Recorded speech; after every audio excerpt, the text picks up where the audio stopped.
Përshëndetje të dashur miq, të mirë se vini në një tjetër episod të emisionit Të rinjt për të rinjt. Sot do të flasim për një projekt që lidh traditën me teknologjinë, Korça në sytë e profesionistëve të rinj. Nxënësit e Shkollës Profesionale Teknike Korçë kanë realizuar një dokumentar mbi kodinat karakteristike të qytetit të Korçës, duke sjellë në vëmendje trashëgiminë e tyre arkitektonike dhe historinë që fshihet pas tyre. Me ne është sot e ftuar mësuese Kostanca Doku, e cila ka qenë drejtuese e këtij projekti. Përshëndetje mësuese, faleminderit që e pranuat ftesën. Përshëndetje dhe mirë se vini. Cili ndi ideja e këtij projekti dhe çfarë synon që të përcjellet tek nxënësit? Po. Ky projekt lindi si ide në kuadrin e ditës botërore të qyteteve, që është 31 tetori. 31 tetori është përcaktuar që prej 2013-s nga OKB-ja si dita ndërkombëtare e qyteteve dhe është pjesë e agjendës së saj për të formësuar qytetet e së ardhmes. Edhe që këtu e mori indicjen. Po.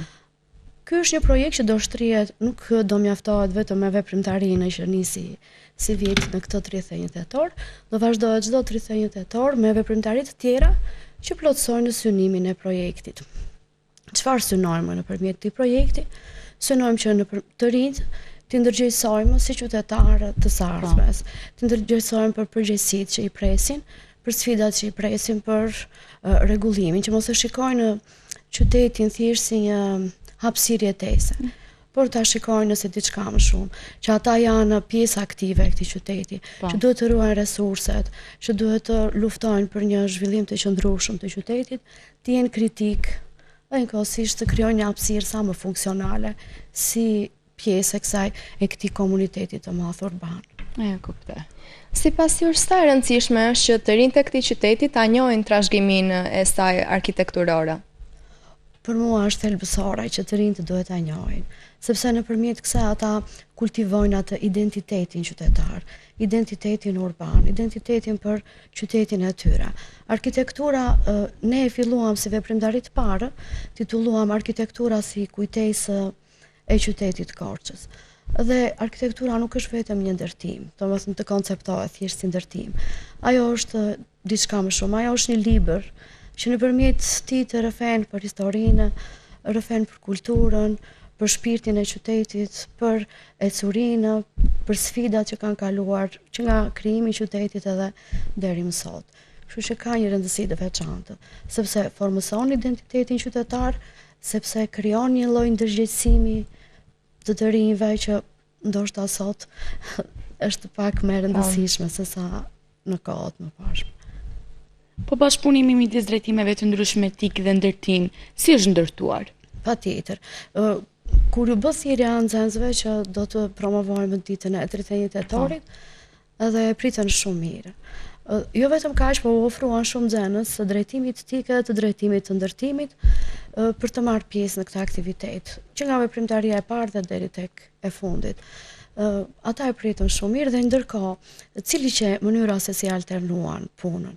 Nxënësit e etikut grumbulluan fotot, përpunuan videot, përpunuan për prezantimin digjital, edhe pak histori, ndërsa nxënësit e ndërtimit pastaj kishin një çik më të thella të detyrën, sepse bën analizën.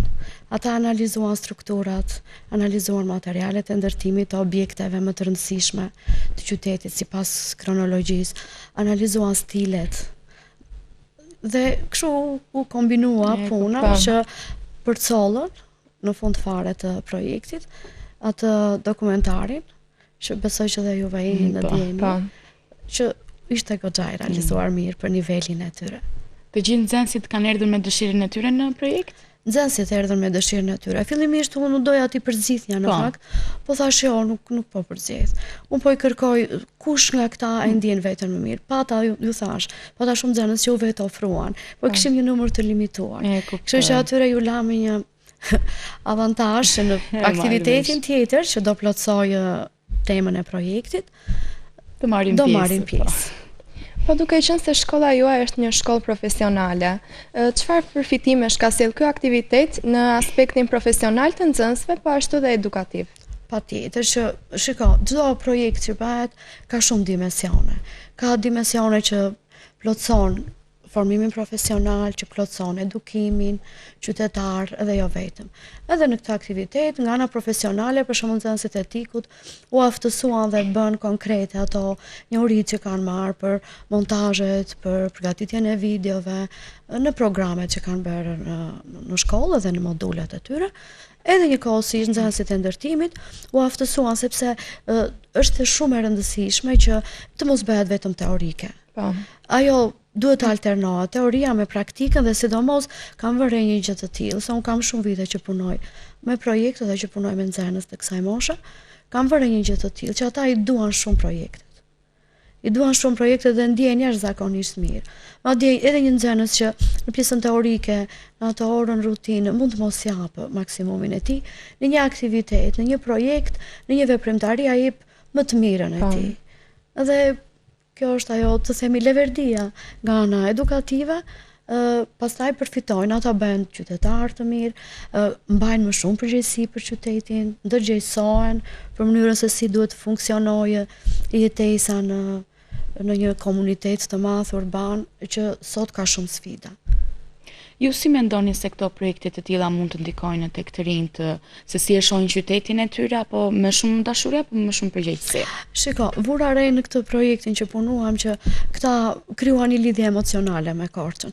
Madje një nxënës më tha kështu, unë kaloj çdo ditë në këtë rrugë, e kishte fjalën për Bulevard Republikën, edhe asnjë nuk i kam parë këto ndërtesat e vjetra ose të vjetra dhe të rinovuara me këtë syrin që po i shikoj sot. Dhe dua patjetër që ta sjell sa më mirë këtë frymën e kujtesës së Korçës, arkitekturës së kujtesës së qytetit, edhe kështu që krijon patjetër një lidhje e domshme qytetin, lidhje emocionale, lidhje intelektuale, madje krijon edhe aftësi, pse jo për të menduar kritik cilat janë sfidat, çfarë çalon në këtë komunitet urban, si duhet të ndikojmë ne që t'i ndryshojmë këto, ose të zgjidhim këto probleme që na karakterizojnë sot.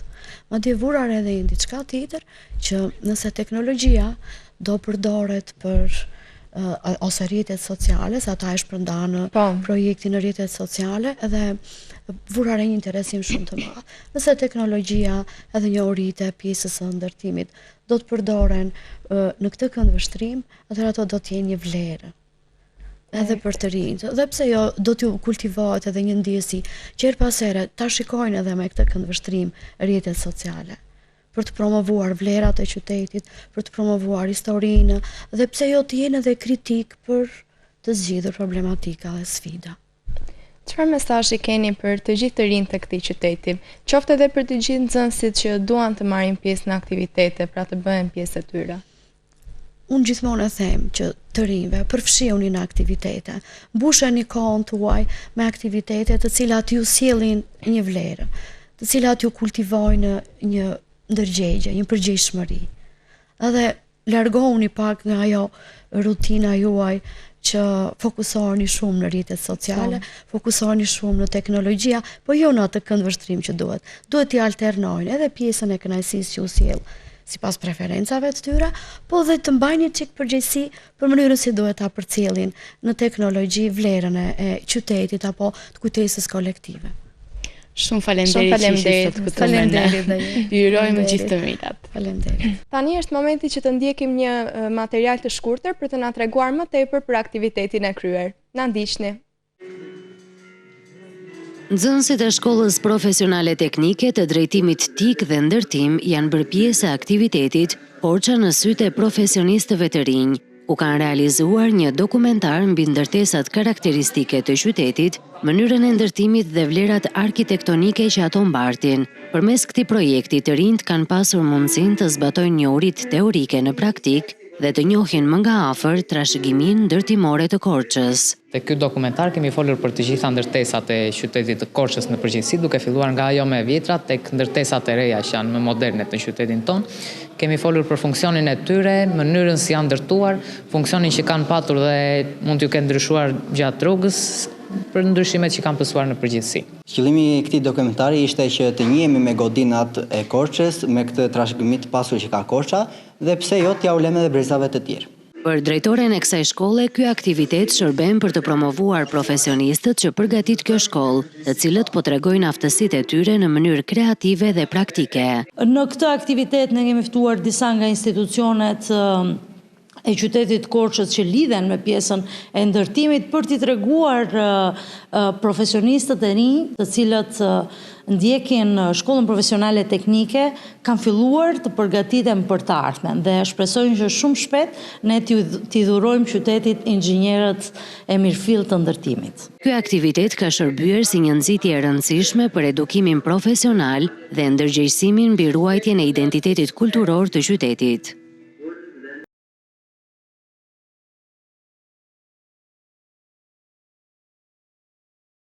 Miq, jemi rikthyer në studio me dy të rinj, nxënës të Shkollës Profesionale Teknike Korç, Florenca dhe Ernis. Përshëndetje dhe mirë se erdhët. Përshëndetje. Si e keni pritur ju këtë projekt? Unë personalisht e kam pritur shumë mirë dhe më ka pëlqyer. Ideja si u dha, si u krijua. Po. Domethënë në gjitha ishte shumë mirë për mua. Besoj dhe për shokët e mi. Po. Ernis, për ju? Do të thoja që për sa i përket qytetit të Korçës dhe tregonim talentet tona dhe të mblidheshim dhe të punonim bashk, mendova pse jo, do dalë diçka shumë e bukur dhe vërtet ashtu doli. Shumë mirë. Si u bët ju pjesë e këtij projekti, Florenca? Pjesë e këtij projekti erdhi si ide nga profesorja jon dhe ne pranuam.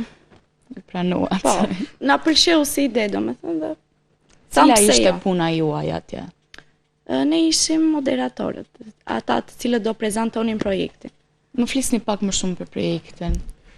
Projekti konsistonte në rreth, mund të flasim një pjesë dramatizimi, një dokumentar që fliste për ndërtesat e Korçës, duke nisur që nga ato më të hershmet deri në ato të kohës tani që janë më të modernizuara. Si e përdoret ju teknologjinë për të sjellë në jetë këtë projekt? Mund të flasim që nga mjetet e editimit, të videos, të dokumentarit të cilëm krijuam, editimi zërave dhe muzika që duhet të futeshe në sfond, bashkë me flasim imazhet e marra, të cilat janë të gjitha të marra vetë. A ishte dikush që u mor personalisht me këtë gjë, apo ishit grup mbasa?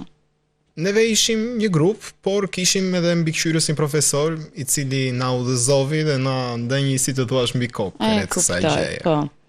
A ishte vështirë të kombinoni informacionin historik me mënyrën digjitale të prezantimit? Besoj se jo. Dhe them se nuk ishte shumë e vështirë, pasi ne jemi të kësaj dege dhe për ne nuk është aq. Rikthehemi pak te dega. Pse e keni zgjedhur këtë degë ju? A jeni qenë të ndikuar më parë, apo e keni pasur vetë dëshirë? Florenca, më fol pak ti. Për mua ka qenë dëshira ime. Dëshira jote. Po, më pëlqente të merresha me teknologjinë, editime, shumë gjëra. Dhe kur kam vajtur për herë të parë, më ka pëlqyer. Dhe shkolla, dhe mësuesit, në rast si ata shpjegojnë. Dhe shumë gjëra të kuptueshme për mua. Ernis, për ju? Unë, ndryshe nga Florenca, jam vit të tretë dhe mund të them që në fillim kur erdha kam pasur shumë dëshirë të merresha me këtë degë, sepse është edhe e kohës. Mund të themi që është diçka e kohës dhe që është një profesion që zgjat, dhe edhe do zgjas, sepse teknologjia gjithmonë do vazhdoj dhe do nxjerrë gjëra të reja. Pra ju edhe në të ardhmen në karrierën tuaj do zgjidhni teknologjinë, besoj. Patjetër. Shumë mirë. Rikthehemi tani pak tek projekti. Çfarë mesazhi doni të përcjellni ju për bashkëmoshatarët tuaj me këtë punë që ju keni varë? Neve dëshirojmë më saktë të tregojmë këtë gjë që Korça si më përpara, si tani dhe si më vonë do jetë prapë shumë e bukur. Kuptoj. Florenca, më thuaj dhe ti një mesazh tani personal. Tani ta ruajmë Korçën. Për çdo gjë të marrim sa më shumë. Puna me të tjerët, me bashkëmoshatarët tuaj, si ishte atje? E keni patur të lehtë të komunikoni me njëri tjetrit? Shumë e lehtë, sepse të gjithë jemi shumë të kuptueshëm dhe bashkëpunues. Dhe kjo është e rëndësishme, ti je bashkëpunues. Çfarë ju bëri më shumë përshtypje nga historia e këtyre ndërtesave të vjetra? Flasim, do me thënë, pjesa që prekëm neve më shumë ishte pjesa arkitekturës. Po. Do me thënë që nga format e ndërtimit, neve përfshim edhe disa, do me thënë, në momentin që po na shpjegohesh e projekti, neve folëm edhe për arkitekturën, bëm një si kështu orë tjetër, mund ta quajmë që folëm që të kuptonim edhe neve çfarë po bënim dhe flasim që me të vërtet arkitektura e Korçës ka diçka magjepse, sado që nuk duket me sy të lirë. Godinat që ju zgjodhët, i përzgjedhët dhe i studiuat, çfarë mësuat rreth mënyrës së ndërtimit të tyre? Që nga fillimi deri tani. Po. Nga gur në tulla. Ishte, do me thënë, flasim në kjo gjë. Një gjë që po mbaj unë për momentin tani, që po mbaj mend, që më ka pëlqyer edhe mua, mund të flasim tek ndërtesa e xhamisë, e cila është ndërtuar me konstruksion të këtillë, e cila nuk mban rreshjet e shiut, forma e saj e bën të rreshqitshme dhe kështu që nuk mund të zëri lagështirë. Po kjo bëhet fjalë para shumë vitesh kur është ndërtuar edhe është diçka me të vërtet magjepse. Po ashtu edhe kisha Ringjallja e Krishtit, ndërtesat e tjera si ABC-ja, liceu francez që edhe neve kemi afër me shkollën, janë të gjitha shumë magjepse, sado të vjetra. Cila godin ka qenë e preferuar për ju? Për mua, kisha. Ringjallja e Krishtit. Sepse është një monument fetar dhe unë jam vetë besimi katolik dhe më pëlqen. E kuptoj. Enis për ju? Liceu. Po pse? Sepse sa që nxjerr kokën nga dritarja e shkollës atë shikoj. E bukur. Pse keni bërë këtë zgjedhje dhe a jeni të kënaqur me zgjedhjen që keni bërë? Me plot goj, po. Pse? Thjesht ndihemi rat me veten tonë, e gjejmë veten. Po. E dim që çfarë jemi të aftë të bëjmë dhe po e tregojmë dita ditës edhe kemi kuptuar që përveç çfarë mund të bëjmë, mund të mësojmë edhe shumë gjëra të tjera. Florenca, po ti? Gjithashtu dhe unë. Gjithashtu dhe ti. Çfarë mund të sugjeronit për bashkëmoshatarët tuaj? A ja jepni këtë zgjedhje që ju keni bërë që mund ta bëjnë dhe ata të tjerët? Po, ja u sugjeroj shumë, sepse do mësojnë shumë dhe do jenë të aftë për të bërë shumë gjëra. Ju keni mësuar? I keni mësuar shumë gjëra të themi? Po, mund të themi që jo se mund të quhemi tamam profesionist, por mund të bëjmë shumë gjëra dhe shumë gjëra të bukura dhe cilësore. E kuptoj. Shumë mirë atëre, mua bëhet shumë qefi që ishit sot këtu me ne. Shumë faleminderit. Shumë suksese ju uroj. Shumë faleminderit. Faleminderit. Miq, ne do të shkëputemi për disa minuta dhe do të rikthehemi sërish në studio me të ftuarit e radhës.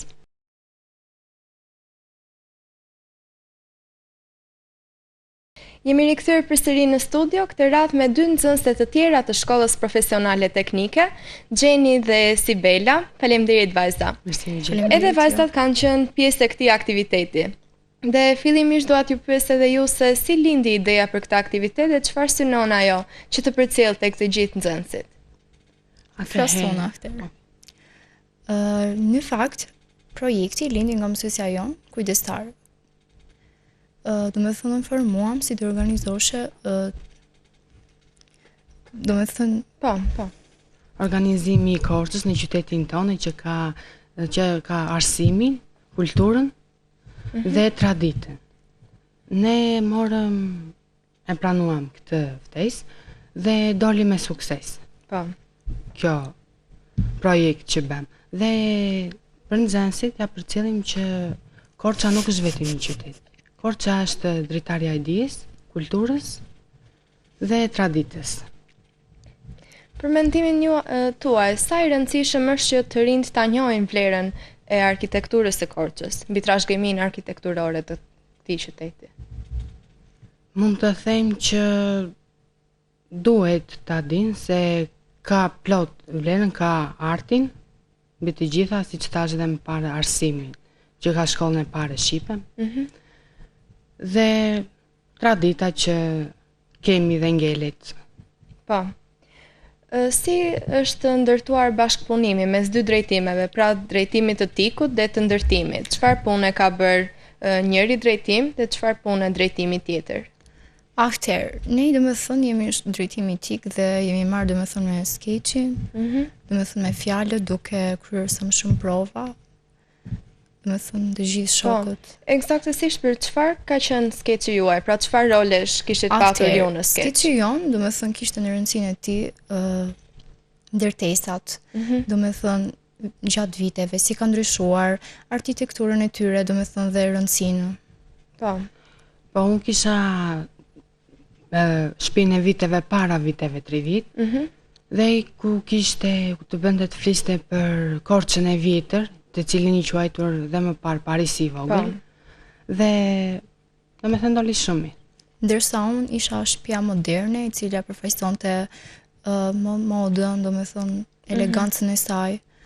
Do me thënë ishte një projekt shumë i mirë, na pëlqeu shumë dhe duam do me thënë që të angazhojmë shumë në projekte të tjera, do me thënë që dhe të tjera të njohin shumë mirë rëndësinë do me thënë e qytetit tonë dhe të angazhohen. Çfarë përfitimesh mendoni ju se solli ky projekt tek të gjithë nxënësit që e ndoqën atë? Tani, solli shumë përfitime duke filluar do me thënë që nga ndërtesat tona artistike, po ashtu dhe moderne do me thënë që njihen në Korçë dhe do me thënë që informojnë. Po, mendoni se i dha më tepër rëndësi arkitekturës së Korçës? Po, shumë mirë, dha rëndësi, do me thënë. Dha rëndësinë e gurit, do me thënë çfarë kishte përmbante shtëpia e para viteve 30. Po. Dha rëndësinë që si ka ndryshuar që kur ishte para viteve 30 dhe tani, do me thënë që ka patur gurt dhe vilën moderne, do me thënë që ka Dhe ne do me thënë mund të dallojmë dhe arkitekturën më parshme dhe arkitekturën tonë, do me thënë, që kanë sjellë shumë vepra të bukura si pazari, do me thënë. Sentoria. Po. A mendoni ju se projekte të tilla të këtij tipi i ndikojnë të rinjt tek mënyra se si ata e shohin qytetin e tyre? Po, ndikon shumë. Do me thënë sepse duhet të dinë, do me thënë, vlerën që ka Korça, gjërat artistike, kulturore, arsimtare që ka, dhe traditën duhet ta njohin. Pra i bëjnë ta shohin më me dashuri, më me rëndësi, do thoshit ju. Po. Të kuptojnë më shumë, do me thënë, vlerën artistike, si ka evoluar Korça, do me thënë. Si ka ecur gjatë viteve. Po. Ju si e përdorët teknologjinë për ta bërë pjesë të këtij projekti? Tani, teknologjinë e kemi përdorur që duke filluar nga editimet, sondazhi, do me thënë që është përdorur, soundi, do me thënë zëri. Po, ne folëm për pjesën e dokumentarit që kishit bërë ju. Po, a ishte e vështirë që të kombinonit pjesën historike me mënyrën e teknologjisë të lidhjes së gjërave për të realizuar projektin në fund? Në fakt nuk u ka qenë shumë e vështirë sepse do me thënë neve, do me thënë jemi vetë shkolla drejtimi etik, do me thënë, dhe jemi do me thënë sa do pak të informuar dhe nuk e kemi pasur do me thënë sa do pak të vështirë. Më shumë e kemi pasur shumë të lehtë, krahasuar me mësimet që kemi marrë, do me thënë na kanë ndihmuar. Po, sepse nuk ishte diçka e vështirë, ishte diçka që elementare. Ju keni qenë pjesë edhe në aktivitete të tjera, në projekte të tjera. Më flisni pak më tepër për to, për temën e tyre, rolin tuaj në aktivitete. Po, unë të them mund tani se para kemi marrë pjesën e ICT-a, e cila ishte një rrugëtim shumë i bukur, ku flisnim për teknologjinë dhe si eca ajo. Po. Në kohën e parën dhe në kohën e tanishme. A mendoni se shkolla juaj ju ka ndihmuar më tepër që të bëheni pjesë më aktive e qytetit? Po. Do me thënë, unë që kur kam ardhur këtu, më ka pëlqyer shumë si shkollë, po ashtu e ndjej shumë veten, do me thënë, më pëlqen shumë drejtimi etik. Po. Kompjuterat, të gjitha. Me sa di unë ti Gjeni e në vit të parë, ndërsa Sibela në vitin e tretë. Po. Më flisni pak për shkollën tuaj. Unë, do me thënë, e kam pasur, do me thënë, këtë informatikën, që ta kisha diçka. Të ka pëlqyer? Po, më ka pëlqyer, do me thënë që më parë, dhe ëndra ime ishte kjo. Ta nisja, ta vazhdoja, degjen. Dhe viti parë dhe vitet e tjerë, viti parë dhe viti dytë janë shumë, kanë kaluar shumë mirë dhe i kam kaluar me sukses. Dhe është diçka shumë e mirë për të nisur këtë shkollë, është mëson më shumë. Dhe ja sugjeroj dhe nxënësve të tjerë që të vinë në kjo shkollë, sepse ka shumë gjëra të reja për të mësuar dhe ja si të themi kanë gjëra janë të aftësitë e tyre të veta. Ti ke më tepër? Po, kam një uri më tepër. Më tepër një uri, po ke dhe më tepër kohë në këtë shkollë se sa Gjeni.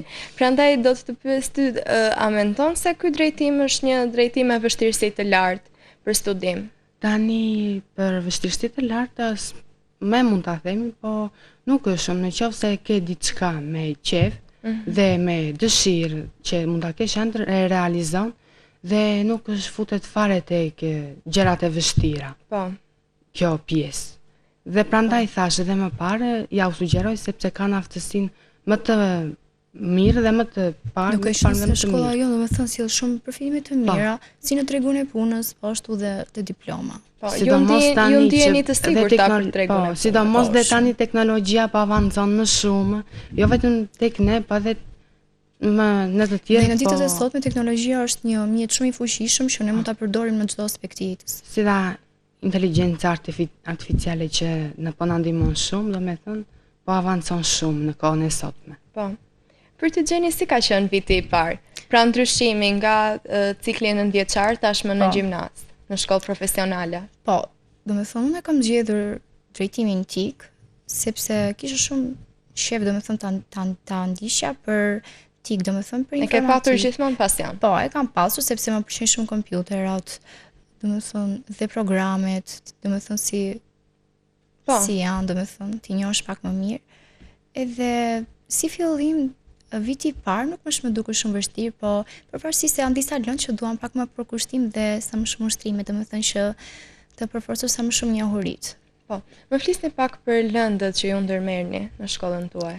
Atëherë, unë jam në vitin e parë dhe lëndët domethënë i kemi të gjitha të përgjithshme, po përveç disave që janë lëndë profesionale, si arkitektur, hardware dhe software, bazat e elektroteknikës, ka vënë, dhe dhe domethënë praktika që bëjmë te kompjuterat. Ne kemi disa profile dhe unë jam personalisht në profilin e multimedias. Po. Dhe multimedia përfshin dizajnet, teorinë dhe projekte, domethënë.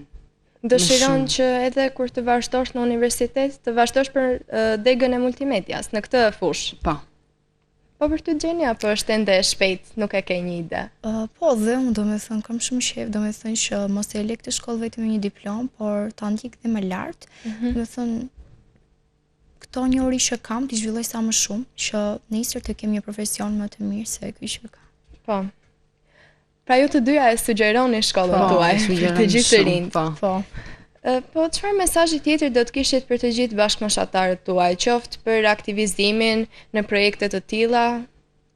Atëherë, po flason unë po jap domethënë për të gjithë moshatarët e mi, po tregoj domethënë siç jam dhe vetë domethënë që kam marrë pjesë që të angazhojnë shumë me aktivitete, me projekte, domethënë te shkolla, në çfarëdo lloj projekti që organizohet, përfshirë dhe në Korçë, domethënë të marrin pjesë dhe pse jo, të japin një dorë talentin e tyre dhe të organizojnë sa më shumë aktivitete, duke qenë se edhe Korça quhet ndryshe si Paris i vogël dhe ka shumë vlera artistike, domethënë dhe shumë aktivitete që organizohen,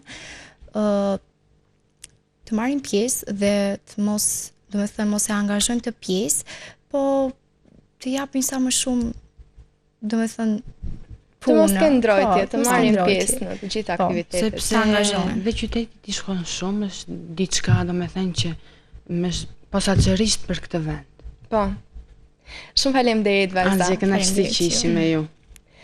Miq, kjo ishte gjithçka për këtë episod të sotëm të emisionit Të Rinjt për të Rinjt, ku kemi folur në thellësi për projektin e zgjedhur nga Shkolla Profesionale Teknike. Deri javës tjetër, na ndiqni. Mirupafshim.